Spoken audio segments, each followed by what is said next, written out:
Hello and welcome, everyone. Thank you for joining us. We're so excited to have you here, and happy International Women's Day. My name is Paulette Sr. I'm the President and CEO of the Canadian Women's Foundation. And here with me is the one and only Andrea Gunraj, who is the VP of Public Engagement. First, the work of the Canadian Women's Foundation and that of the programs we support take place on traditional First Nations, Métis, and Inuit territories. And we are grateful for the opportunity to meet and work on this land. However, we recognize that land acknowledgements are not enough. We need to pursue truth, reconciliation, decolonization, and allyship in an ongoing effort to make right with all our relations. The Canadian Women's Foundation is a national leader in gender equality and justice. We support women, girls, and gender diverse people to move out of poverty, out of violence, and into confidence and leadership. And we work to build a gender equal Canada.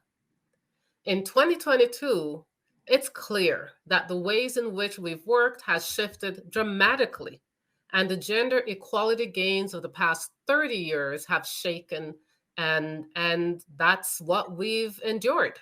The goals of gender equality and justice have never been more urgent. If we respond to these challenges in the right way, we can take this moment to confront our corporate cultures and do better. From cultivating opportunities for diverse leadership, to prioritizing safety, to shifting to hybrid work models. It's time to build equitable practices in the workplaces we are in, like we've never seen before. And this really is a whole community and culture sea change.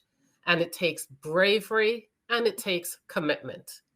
Thank you for being here to reflect on your role to make this happen in your workplace and beyond. Over to you, Andrea. Thanks, Paulette. So I just want to start by saying thank you to our presenting sponsor, EY, and to all the other incredible sponsors who have made today possible for us. And that includes Guardian Partners Incorporated, Bosch Rexroth Canada, Fidelity Investments, Fairstone Financial, Epiq Canada, Thomas Ltd, and Pallett Valo LLP. So right now we have people monitoring the Q&A and chat function for your quick logistical questions and tech needs. Please go ahead, and if you need any support, you can get it there. And between 2 and 3 this afternoon, we're going to be hosting 4 special information sessions for your more substantive questions and comments that come up after the event. Here you can speak to somebody from the foundation. You access that on the left-hand side of your screen, and it's going to be 4 different sessions. A question and idea forum, just for general stuff, how to get your company involved, how to become a signal for help responder, and we're going to speak about that a little bit later, and volunteer opportunities. We've got some very thought-provoking and inspiring sessions for you today, and also some fun prize giveaways because it is International Women's Day. And now for a very special keynote on the state of gender justice and work. We're starting off with an important grounding conversation on the state of gender and work today. I'm excited to have Ayman Chowdhury, who's head of the Secretariat at Global Compact Network Canada, joining me to talk about this topic. The Global Compact Network Canada is a Canadian chapter of the United Nations Global Compact. As a Canadian lead of the world's largest corporate sustainability initiative, Ayman works with the Canadian private sector to support developing responsible business and corporate sustainability strategies, guiding businesses on reputation risk management for environmental, social, and governance issues, and implementation across areas such as human rights, labor, anti-corruption, the environment, and of course, the UN Sustainable Development Goals. Notably, Ayman led the gender equality leadership in the Canadian Private Sector Project, supported by the Government of Canada, which resulted in the production of a comprehensive blueprint for gender equality. Ayman obtained his master's in sustainability management from the University of Toronto And I ask you to join me in welcoming Ayman. Welcome, Ayman. Thank you so much, Paulette. It's wonderful to be here. Well, thank you for joining us for this conversation. As you can imagine, this is a really important topic for the Canadian Women's Foundation. And I just want to start out by asking the first question, which is, let's just level set for a moment, and maybe you can just take some time and explain to us, what does the evidence tell us about gender equity matters and work in Canada today? Of course. Well, it is unfortunate that we still need to provide evidence that gender equality matters in work. But at the same time, I'm happy to see that Sustainable Development Goal number 5, which is gender equality, is consistently reported as one of the most popular SDGs in Canada, and organizations routinely identify it as one of their top concerns. I think that the evidence we have seen points to a strong commitment from Canadian organizations to the advancement of gender equality, but with an inconsistent application and action. Based on the data we have from the Women Empowerment Principles Gender Gap Analysis Tool, which was developed by the UN Women and the UN Global Compact, we have seen that approximately 90% of companies in Canada report that leadership is very highly committed to supporting gender equality and women's empowerment. However, when we look at the implementation, only 53% have an organization-wide gender equality strategy with specific priority areas, and only 31% have formal accountability mechanism for strategy outcomes and progress. What this data kind of signifies is that organizations are committed to this work, and they understand that they must demonstrate to internal and external stakeholders that they are advancing gender equality. And to add on that, it's no longer possible to ignore issues related to equity, diversity, and inclusion if you want to run a competitive and sustainable business. But the challenge I see most of the companies are facing these days is that they don't know what to do, how to do it, or they lack the resources and capacity to do it properly. Well, thank you. Thank you for that, Ayman. And, you make the point that it's no longer possible to ignore these issues in the corporate sector. And it's about time. And so the work that you're doing is so much more critical in terms of making sure that these kinds of responses from the corporate sector actually is supporting the work of and movement towards gender equality.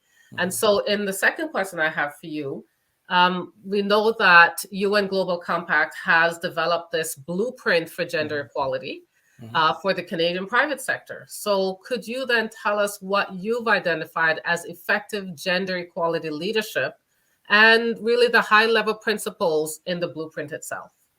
Absolutely. So the Blueprint project was funded by the Women and Gender Equality Canada and was built on the premise that a number of businesses in Canada have been demonstrating what we defined as gender equality leadership, and that their insights and examples could help other organizations begin to move the dial forward to bring about systematic change across Canada.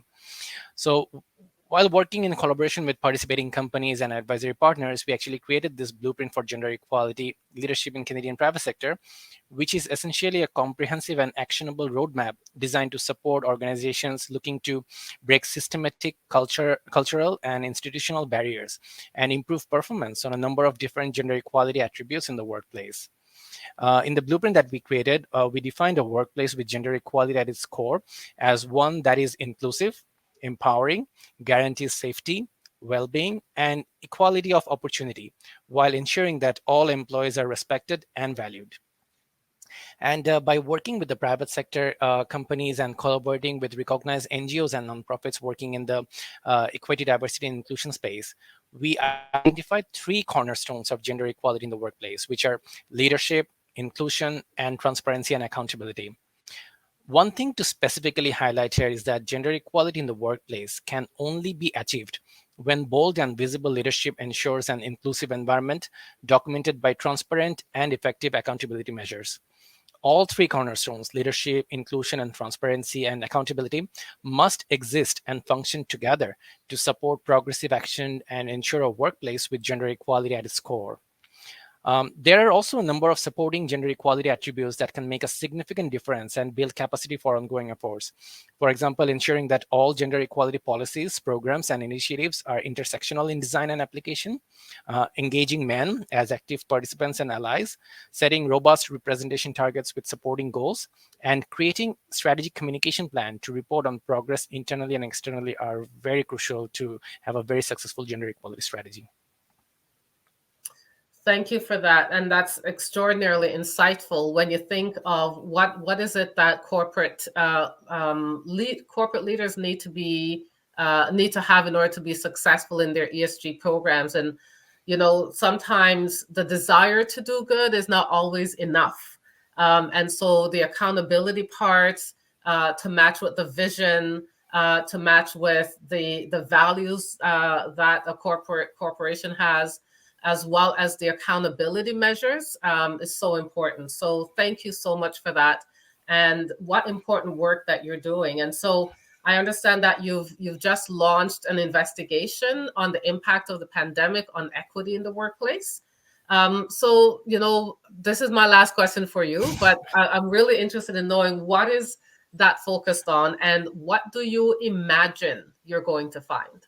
That's a great question and going to be really difficult for me to keep the response short, but I'm going to try my best. So we are excited to have officially launched another multi-year project funded by Women and Gender Equality Canada's Feminist Response and Recovery Fund that builds upon our Blueprint project. This new initiative aims at accelerating systematic change and is designed to do two things primarily. First is to amplify the voices of women and other systematically excluded groups, for example, racialized people, indigenous, those with disability, members of the LGBTQI2S+ community, and others, in the dialogue on post-pandemic recovery to ensure that as Canada builds back better, we are doing so in an inclusive and sustainable way that supports the needs of everyone in the labor market. This project is also designed to support for organizations looking to embed equity, diversity, and inclusion principles into their recovery efforts as a means of generating more resilient and adaptable workplaces that are better able to handle periods of crisis, disruption, or instability. This project was developed to reflect our belief that advancing equity, diversity, and inclusion in workplaces and strengthening access to decent work opportunities are integral to building more resilient and agile Canadian organization. This particular work is very integral because, as report after report has shown, the pandemic has disproportionately affected women and those from historically unrepresented or underrepresented groups, especially when it comes to paid and unpaid labor.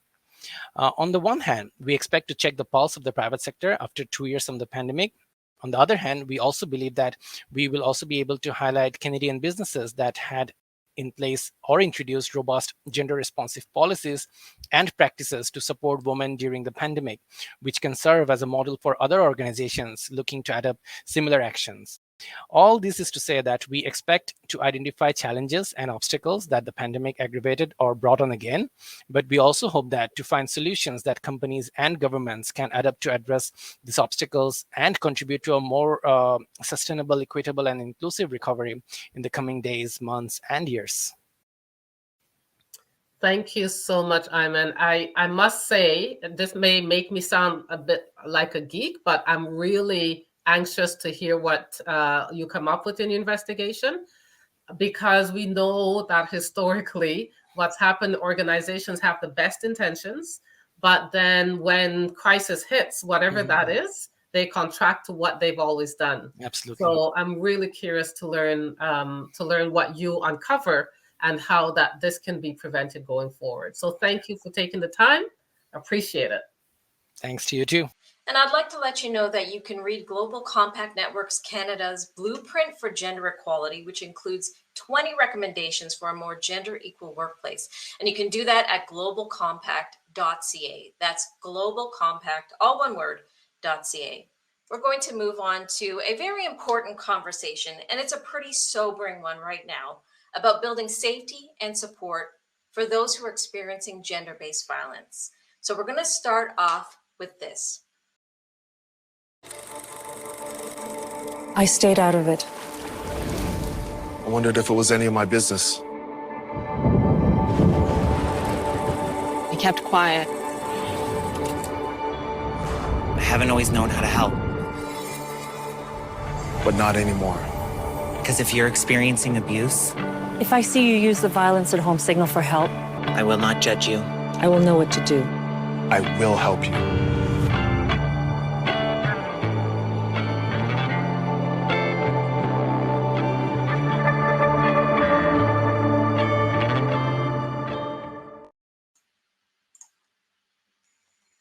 Thank you for that, Hannah.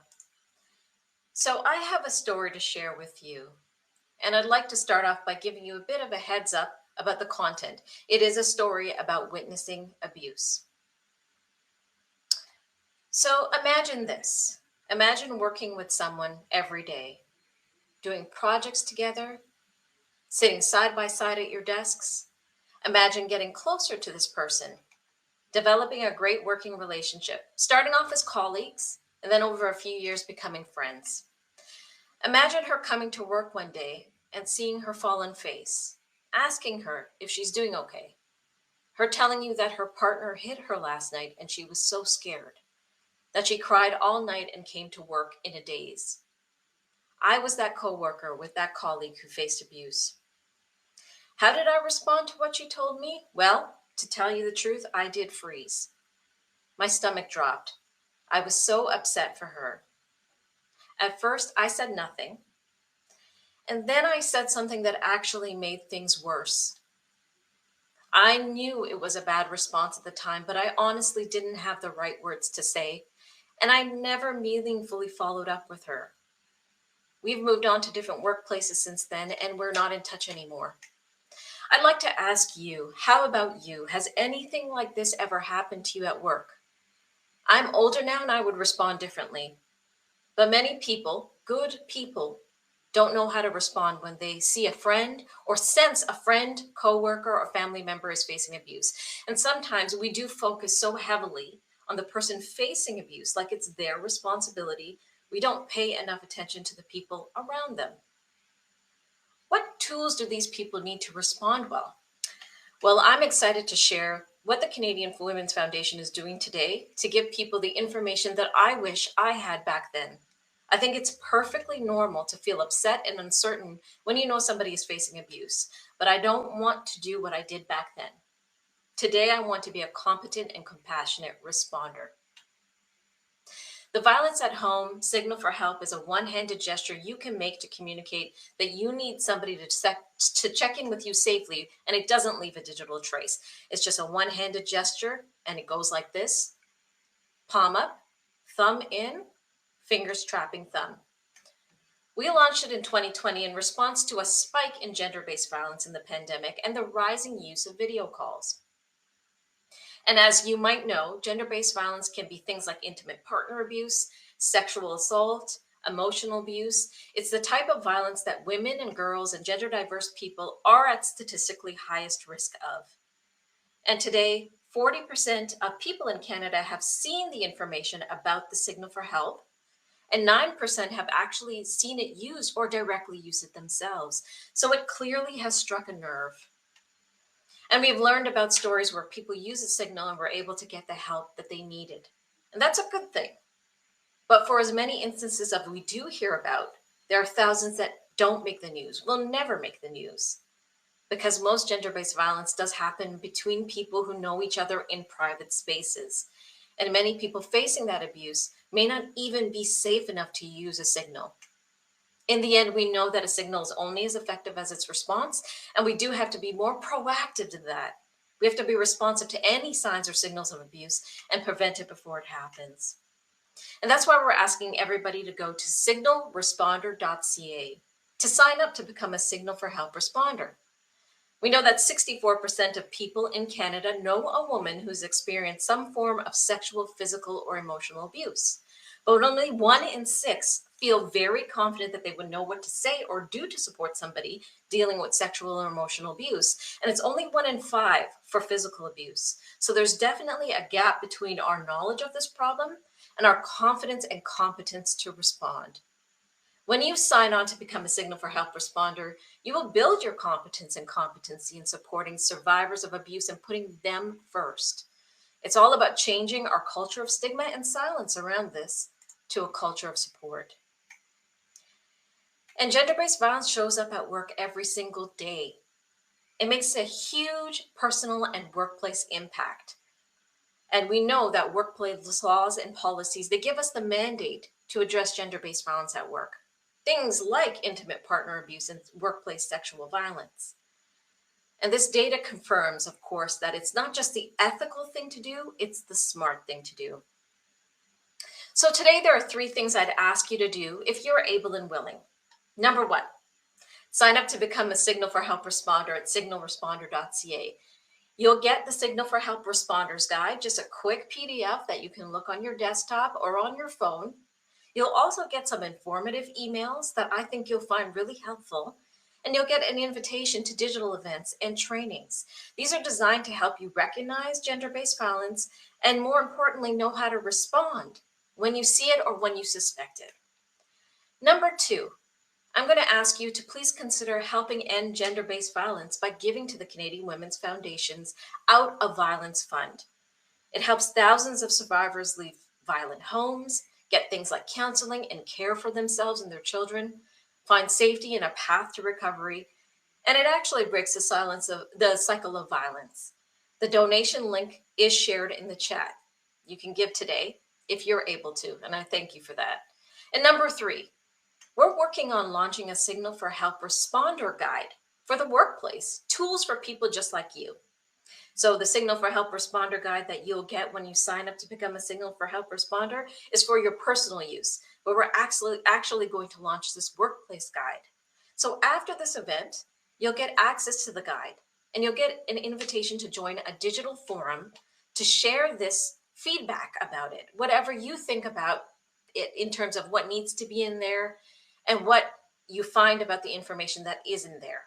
We're very eager to learn about what you and your colleagues and leaders would need to respond to signs of violence and abuse. And it's just critical in this day of hybrid work, where we know that the workplace and your personal life often kind of collide. Thank you so much for listening. Gender-based violence does feel pretty big, so we have to break it down into chunks and do our part to build safety and freedom from abuse. We can do it, and this is how we do it together. So as you can see in the tab, there's some more information that you can get.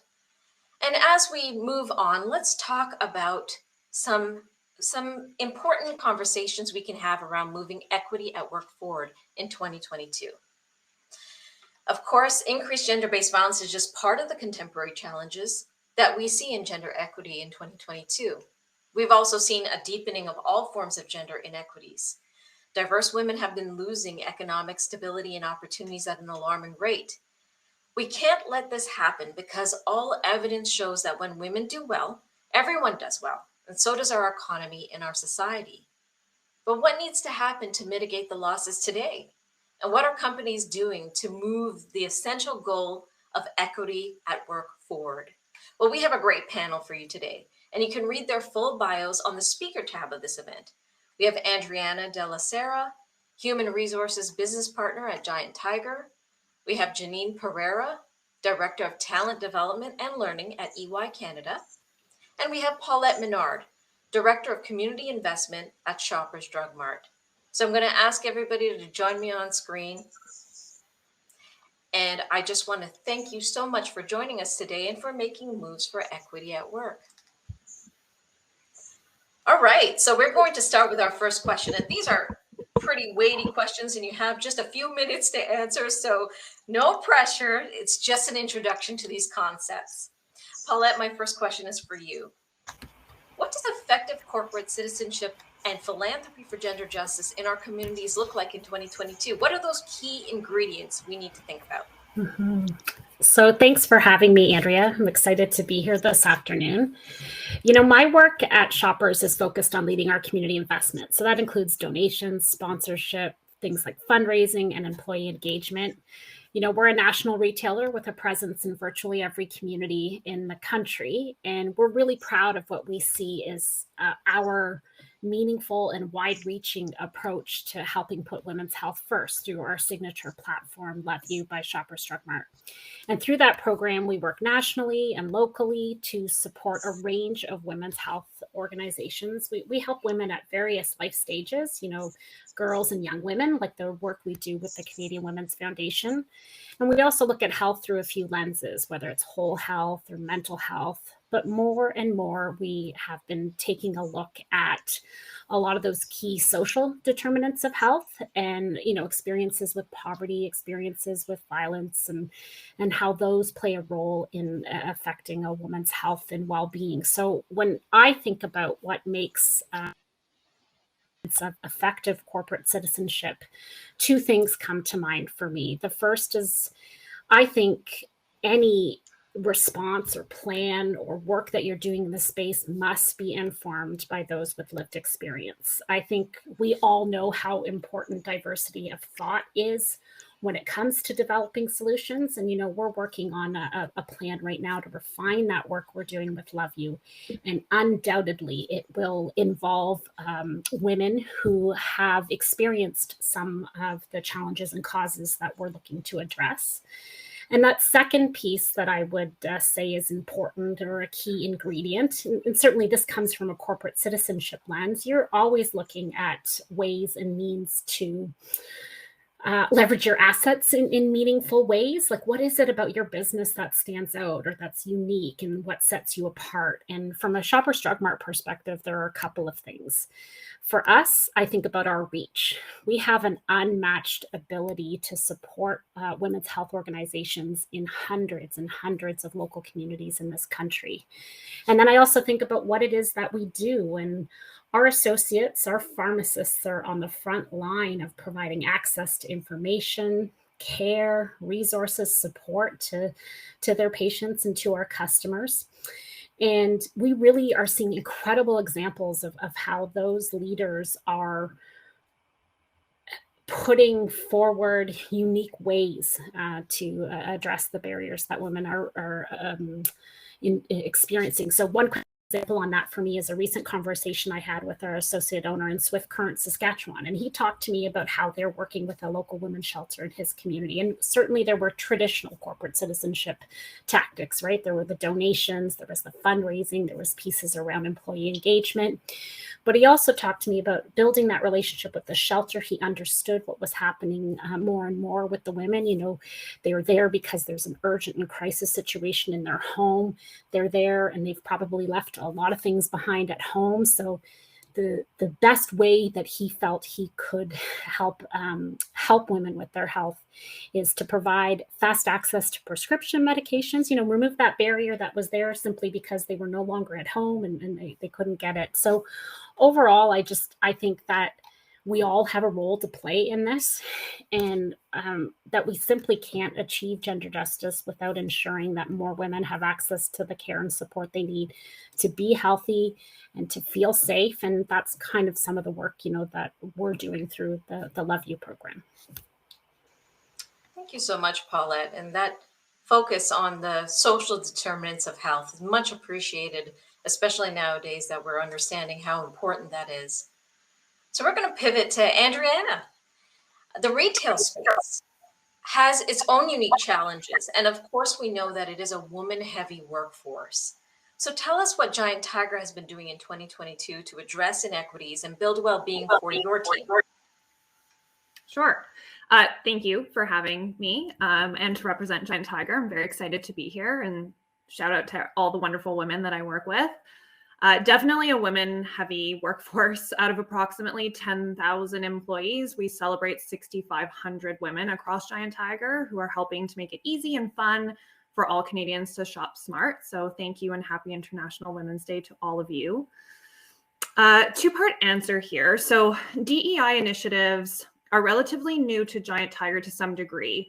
We've always had a community focus and consistently collaborate with like-minded organizations that work hard to advance equality for women, including the Canadian Women's Foundation, BCG, the Red Door Shelter, to name a few. But the focus this year was to turn inwards as well. So this past year, we established employee resource groups, which include what we've named as the Equal Pause or Gender Equality Panel, little play on words with Friendly the Tiger.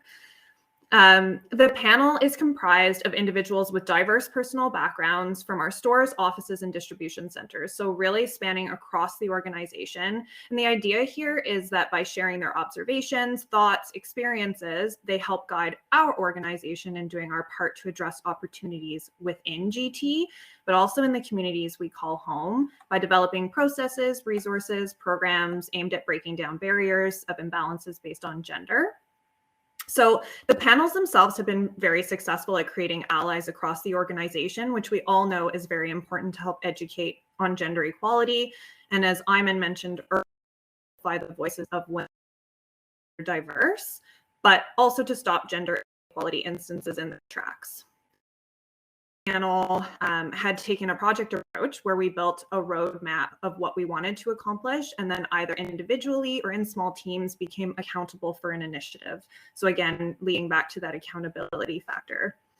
So just to name a few wins, we had a grassroots movement to include gender pronouns and email signatures. We data mined content from our recent partnership with CCDI, so the Canadian Centre for Diversity and Inclusion, lots of great Canadian and bilingual resources there. We data mined specific to gender equality for a People Leader Toolkit we recently launched on our internal forums, and this accompanies a new interactive DEI e-learning that's part of our mandatory policy reviews for all. But the idea with the toolkit was really to allow folks to be able to create and start that conversation about inclusive environments that they're creating for all of their employees so everyone can bring their whole selves to work. And then we also developed an inclusive language library that's shared for a newsletter to help shift the language we use day to day. And small changes can snowball. We launched Women in the Workplace. It's an interview style publication that goes out to all stores, warehouses, corporate offices, showcasing some of the amazing women that we work with, their stories, their journeys, their advice to other women looking to grow their careers, which is something that came through as very important from our engagement survey. We became a founding partner for Girls on the Run Ottawa, a US-based program aimed at empowering young girls, so our next generation, that we partnered with the OSEG Foundation to bring to Canada. We hosted, cheered, supported a successful 5K run in December. We expanded workwear on our website to be gender neutral for a customer shopping experience and enlisted the help of the soft goods buying team, so shout out to them to revisit SKUs for gender neutral opportunity.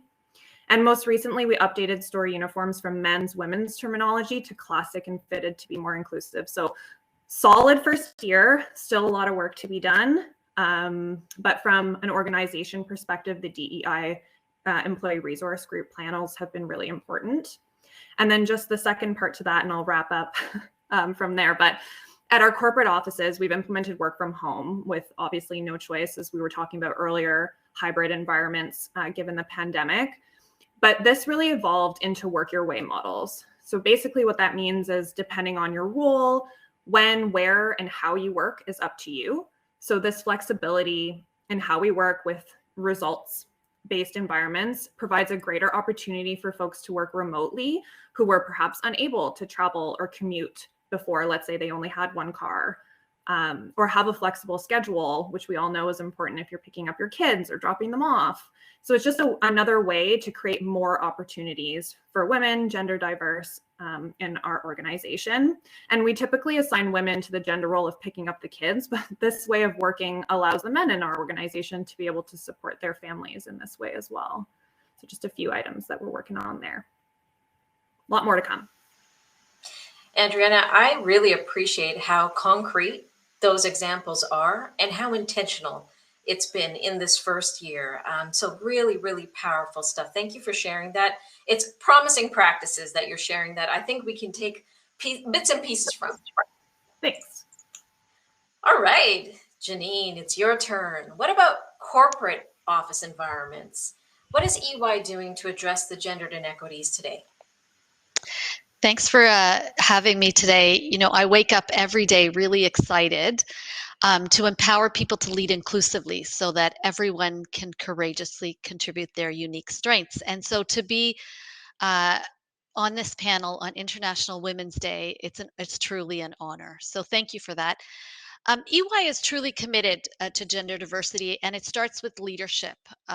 We now are 52% of our leadership is women. And then if you look at, that's 52% of representing EY is women. So we're over half represent women, and 45% of our firm's management is women. And so really proud of that. But as we all know, we have lots of work that continues to be done. It isn't representation alone that's going to make the difference. So the question you asked me around what are corporate environments doing, I'm going to position it as sort of three areas. And hopefully a number of you, whether you're in a corporation or you're running a small business or wherever you are, you could take away some of these things and do them either personally or professionally. So firstly, in a corporation, you have internal processes. So we need to build diversity and inclusion practices into those internal processes. And they're built in versus bolt on. And so here's a practical piece of work that we use. It's called preference, tradition, or requirement, PTR. So in every decision that you make, you can use this to think about, how will I make this decision? Is it because of my preference? Is it because traditionally we have always done this? Or is it truly a requirement? And so one way we do this is through recruitment. We all know that people today are actually going to decide if they show up based on who they see above us. They're also going to decide on social media. And so we need to really think about this and look at the representation we want. And as we hire, consider, is this a preference, tradition, or requirement on who we're bringing in? And I liked one of you mentioned lived experience, how important that is as part of your recruitment process. Start to think about that. And secondly, on promotions, right? It's important that as you're moving people up, you start to think about, how am I evaluating that person? And is it being evaluated based on my lens, a preference I had in the past, a tradition that has been held within the organization, or truly a requirement? And I think that PTR piece around your decision making, wherever you are, you could use it. And we need to permeate that into all of our internal processes. The second thing is, looking at the targeted population. So you have to develop the targeted population. And our targeted population is women. So I'm really excited because I lead a session called Power Up. And P stands for project confidence authentically, O is own your career, W is widen your network, E is elevate your communication, and R is realize your purpose. This workshop was created by our America's coaching team. And we run these development sessions, workshops for women. We often will have these women break out into smaller groups and continue the conversation and things that they're learning, and be accountable for what they want to make a difference as they continue to develop through their career. So it's not a one-time workshop that ends, but it's rather building community. And we've started to deliver this to our clients because we want to make a bigger difference across the world, not just at EY. And as you may know, EY is a professional services firm, so we're like a feeder pool to other companies. So, it's our responsibility to grow and empower women so that they can carry on their confidence and move ahead in their careers and help other women along the way, not only at EY, but in other organizations. And so finally, my third piece is around external engagement and our stakeholders. So our purpose at EY is to build a better working world. So how can we do this? Not only internally, we have to think externally. And a number of you have talked about around the social equity, the social things that you could be doing. We have a program called EY Ripples. We have another number of women's organizations that we partner with to make a difference. And one of them is the Canadian Women's Organization. So really happy to be part of that organization and continue to be part of other organizations. We work with women entrepreneurs. We have a entrepreneurial winning women program, and we have a Women Fast Forward a campaign that we move forward with, and supplier diversity. So starting to consider, how can we truly make a difference with our building a better working world outside of our organizations. So those are the three things I would say that I think, I'm sharing from a corporate perspective. but I believe that we could all be doing this in all of our lives and all of the people that we do touch. PTR, I found this really great. Is it preference, tradition, or requirement? That is a great piece that we can all take. And I think more often than we'd realize, we've got the preferences and we've got the traditions operating more than the requirements.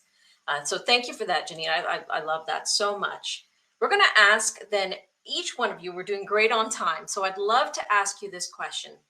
It's increasingly the employees and customers who do expect efforts around gender justice from the corporate sector. We're seeing that. It's a bottom-up shift as much as anything else. And of course, window dressing does not cut it, and it doesn't actually work when you just do window dressing. So what do you think corporate leadership needs to do to answer this call for accountability when it comes to gender equity? We're going to start with you, Paulette. Any insights there? Well, I feel pretty grateful about the position that I get to have in our organization. It has a great degree of influence over some significant resources. And I'm not talking just about donations budgets, right? This is the idea in our case that Shoppers has this reach in every community. We have relationships with a significant supply chain and vendor community. And I think that there's just much more opportunity to be intentional about that change we're trying to affect. I take the responsibility seriously in the role that I play, and I know that practitioners like myself do as well. It's really, I would say, a collective effort. Generally speaking, I think corporate Canada can and should be much more inclusive in the conversations it's having. I spoke about the value of that diversity of thought when it comes to coming up with solutions and ideas. And it is, very, very clear that women must be contributors to these discussions, especially in this important era that we're in, this recovery coming out of the pandemic. Andriana, any thoughts there? Yeah, my thought goes back to there needs to be mechanisms in place to ensure that leadership is accountable. And I mentioned the ERG panels earlier. So this was really about getting perspectives from across the organization at all levels. And there are leads for each panel who report into the DEI Council, which is comprised of all the ERG leads, our AVP of Comms and PR, our AVP of Real Estate, and our HR Executive Champion. And then we also have executive champions within the business assigned to each group to help drive the change forward.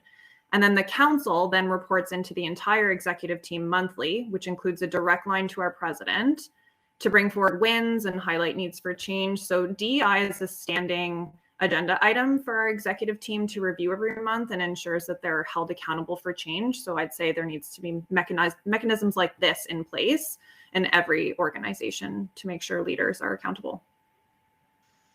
Very cool. And Jeannine, anything quick that you want to add here to this complicated question? Yeah, I think it's important that we hold our people accountable. And so I like the piece around how the executive meets together. But, it's not just the executive that is going to make the difference, right? It's the entire organization and every person. And so we have what we call a DEI tracker, and it's a snapshot that shows the organization's changes and EY is professional services firms, numbers is galore. So what gets measured gets done. And so that snapshot is going to help us. But most importantly, every leader in the firm has to create goals and execute on them in order to make the difference. And so their annual compensation is determined by the performance against the goals, right? And sometimes people will say, well, that's superficial and you're just going to create a goal and they're going to go against it. And I say to myself, however you want to do it, whether you are genuine or not, the reality is we have to make a difference. And we're going to measure you on the goals that you set. And if you make that difference, we're going to get ahead. And so I think that that's how we have to hold every person accountable, not just sections or the corporation overall. All right, to close, 1 sentence answers for each of you. One powerful shift we can each make in corporate Canada to supercharge gender equity this year. Paulette.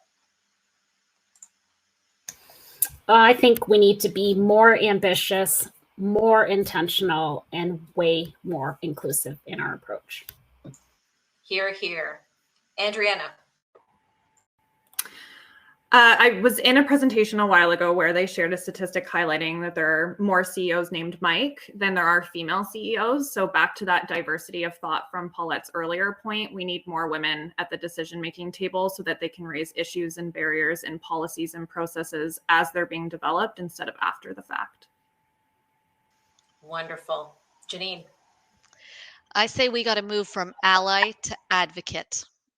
So it's just not enough to be an ally. You've got to go to advocacy, and both men and women need to sponsor women to move ahead. So I'm all for the advocacy and the action that's required.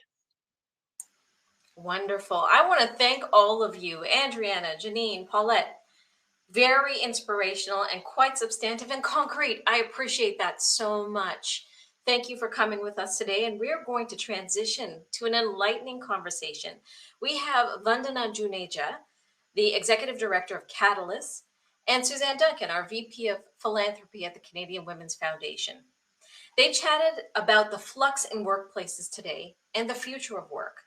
At Catalyst, Vandana works with supporters, corporate partners, professional associations, and senior leaders to accelerate progress for women through workplace inclusion. She is a sought-after speaker on diversity, equity, and inclusion, and she's guided these DEI strategies around the globe. Prior to Catalyst, Vandana practiced immigration law, and she worked in DEI groups of 2 leading Canadian banks, where she focused on gender initiatives and advising employee resource groups. She earned her degrees at McMaster University, University of Windsor, and the University of Ottawa. So wonderful to have Vandana and Suzanne, and here we go. Here's the video. Canadian Women's Foundation, we do a lot of focus groups and insight forums where we meet with folks across Canada and across some of our corporate partners. And we've been hearing a lot about worries. We've been hearing a lot about the concerns that employees have for the future of the workplace. And I'm wondering, from your perspective, what do you think, let's talk about hybrid first. What do you think that this new hybrid work model, how is it going to impact diverse women? Well, thanks, Suzanne, for having me, and it's great to be here with you today. It's an excellent question. It's interesting when we think about how organizations can really create inclusive, flexible, and remote work cultures. One of the things that we think about is really the need to be open to hybrid work. And hybrid work, of course, being a flexible combination of remote and in-person or on-site work.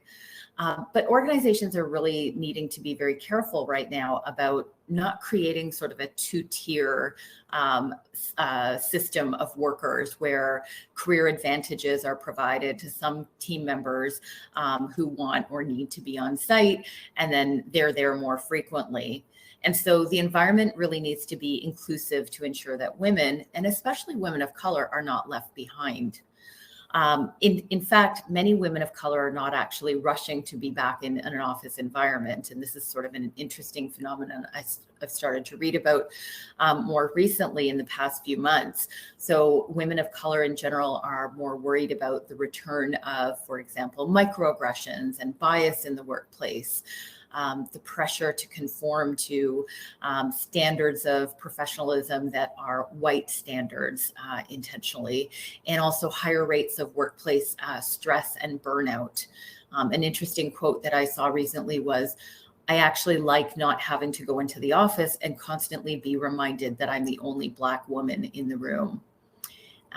Also interesting is some research that I've seen recently where as many as 97% of Black employees or respondents in the research say that they prefer remote or hybrid work and workplaces, and only 3% are wanting to fully return to a fully in-person environment. And that's in comparison to 21% of their white colleagues. So that's a fair distinction between the two. Also, Black workers reported a 50% increase in their sense of workplace belonging and a 64% increase in their ability to manage stress once they began working from home. So those are pretty significant differences. Those are really striking statistics. Thank you for sharing that with us. And I think it's pointing to a question that's been on my mind. Do you think that the rise of remote working has helped or hindered progress on gender equality? Again, a great question, Suzanne. Thanks so much. So, I think that in many respects, the rise of remote working has definitely helped progress change on gender equity. So it's taken gender equity a step further. Many organizations have seen the benefits for their business outcomes and also in support of their employees of creating more flexible and remote workplaces. So, for example, at Catalyst, our research finds that workers with access to remote work report increased innovation, engagement, and commitment to their organizations. And also, really importantly here, especially in current days, a decreased level of burnout and lower intent to leave their jobs. So in fact, many workers who have had access to flexible and remote work options during this last couple of years of the global pandemic, they report that they'd like to continue working in similar ways going forward. Yeah, that makes a lot of sense. But I'm wondering about those who work in industries where they don't have the option to do remote working, whether that's, frontline services, grocery stores, other things like that. What have you been hearing about those folks?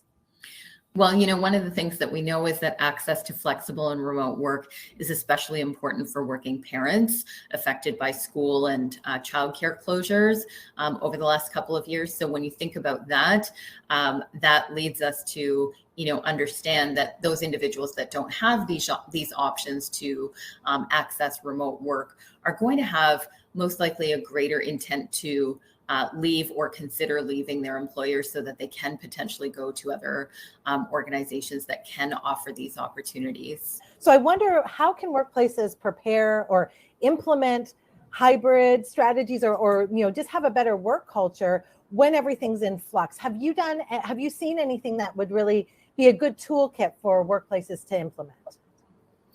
Well, I mean, whether this is a toolkit or not, I think it's a behavior. And if we've learned one thing through our research and during the past couple of years throughout the pandemic, it's that empathy is really a superpower in the future of work. And that future of work is here now. It's arrived, right? So we've all experienced the global pandemic in the last couple of years, and it's changed the way in which we work over the last 2 years. We've seen a disproportionate impact of the pandemic and the impact that it's had on women, on people of color, on equity deserving groups. We've seen a heightened focus on racial injustice and inequity. And of course, even in the last few days and the broader impact on the world and society, our global community is really experiencing challenging times. And so people are dealing with a lot. There's an impact on mental health. There's also really a need for leaders and really all individuals in workplaces to be able to demonstrate empathy at this time. And the good thing is that empathy is a business skill, it's a behavior, and it's something that everyone can learn and they can develop. So, maybe I can share a little bit more about what that empathy really is.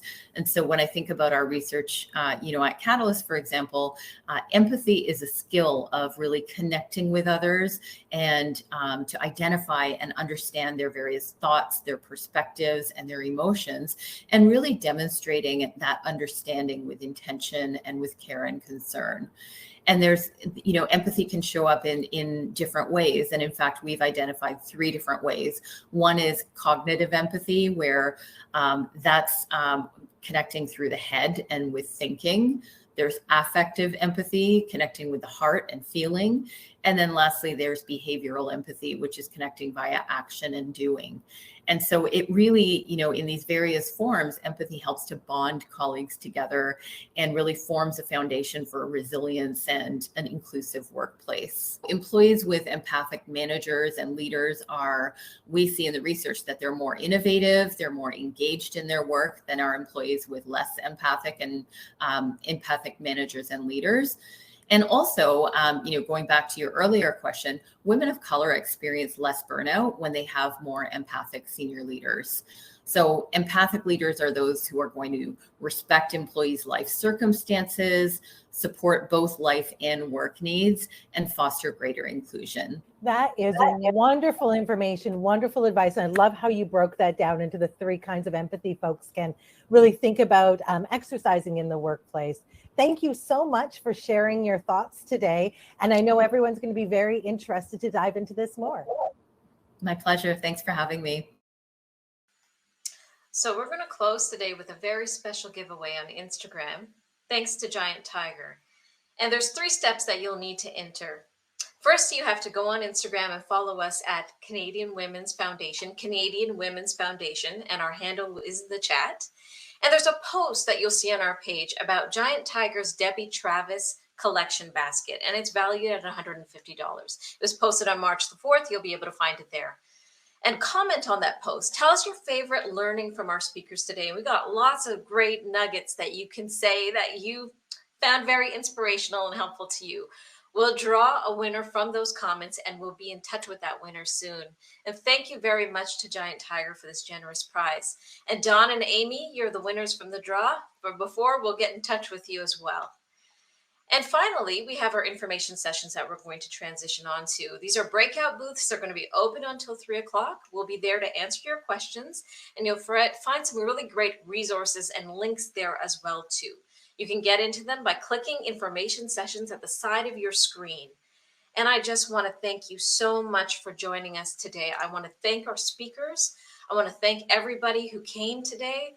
And if you didn't get the opportunity to get this information, maybe it got a little garbled along the way, you will get a follow-up email with the link to this video. So I'm hoping that you'll get a chance to see things clearly there and be able to follow up with us. You'll get also a bit of a link to a survey. So you'll be able to tell us what you would like to see more of, what you found helpful, and what you would like next year. So many thanks to you. Thank you again to our speakers and to our guests. And let's be tireless together. We need this in 2022. We need to pursue a better future together in these challenging times. Many thanks and have a great day.